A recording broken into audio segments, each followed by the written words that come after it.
Hi friends, പതിപോലെ ഞങ്ങൾ ചൂണ്ടയായിട്ട് വള്ളത്തെ ഒരു സ്പോട്ടും തപ്പി പോയിക്കൊണ്ടിരിക്കുകയാണ്. അപ്പോൾ അങ്ങനെ നമ്മളൊരു സ്പോട്ടിൽ എത്തിയിട്ടുണ്ട്. കുറച്ച് മീനൊക്കെ കിട്ടി തുടങ്ങി. പക്ഷെ നമ്മൾ തേടി വന്ന കരിമീനെ നമുക്ക് ഇതുവരെ കിട്ടിയിട്ടില്ല. അതുകൊണ്ട് നമ്മൾ കുറേ നേരം വെയിറ്റ് ചെയ്ത് ഇവിടുന്ന് കരിമീനെ പിടിച്ചിട്ടേ പോകത്തുള്ളൂ. അപ്പോൾ അമ്മച്ചി ചൂണ്ടയിടുന്നു, ഞാൻ വീഡിയോ എടുക്കുന്നു. അങ്ങനെ നമ്മുടെ ചൂണ്ടയിടൽ പരിപാടിയൊക്കെ അടിപൊളിയായിട്ട് മുന്നോട്ട് പോവുകയാണ്.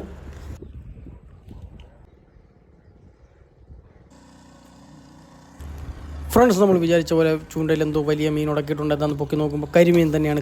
ഇവൻ കരിമീനല്ല, ഇത് കാലനാണ്. ഈ കരിമീൻ കഴിക്കുമ്പോൾ കാലൻ കയറുമായി നമ്മുടെ വീടിന് പുറത്ത് വന്ന് നിൽക്കുമെന്നാണ് പറയാറുള്ളത്. എന്തുകൊണ്ടാണെന്ന് വെച്ചാൽ ഇതിൻ്റെ മുള്ള് തൊണ്ടയിൽ പോയി കഴിഞ്ഞാൽ ചിലപ്പോൾ മരണം വരെ സംഭവിക്കാൻ സാധ്യതയുണ്ട്. അതുകൊണ്ട് കരിമീൻ കഴിക്കുമ്പോൾ നിങ്ങളെല്ലാവരും വളരെ ശ്രദ്ധിച്ച് മാത്രം കരിമീൻ കഴിക്കുക. ഇല്ലെങ്കിൽ മുള്ള് തൊണ്ടയിൽ കുടുങ്ങിയാൽ വളരെ ബുദ്ധിമുട്ടാണ്. ഒരുപാട് പേരങ്ങനെ ബുദ്ധിമുട്ടിയിട്ടുണ്ട്, ഹോസ്പിറ്റലിലൊക്കെ പോകേണ്ടി വന്നിട്ടുണ്ട്, മരണം വരെ സംഭവിച്ചിട്ടുണ്ട്. അതുകൊണ്ട് കരിമീൻ കഴിക്കുമ്പോൾ വളരെ ശ്രദ്ധിച്ച് തന്നെ കഴിക്കുക. നമുക്ക് കിട്ടുന്നതെല്ലാം കരിമീനാണ്. അപ്പോൾ ഇവൻ കരിമീൻ എന്ന് പറഞ്ഞാൽ ഇവനൊരു കാലൻ കൂടിയാണ്, അത് ശ്രദ്ധിക്കുക. അപ്പോൾ ഇന്ന് നമ്മൾ ചൂണ്ടയിട്ട് പിടിച്ച കരിമീനാണ് ഈ ചട്ടിക്കകത്ത് കിടക്കുന്നത്. ഇതിനെ കറി വെച്ച് വളരെ ശ്രദ്ധയോടെ കഴിക്കാം.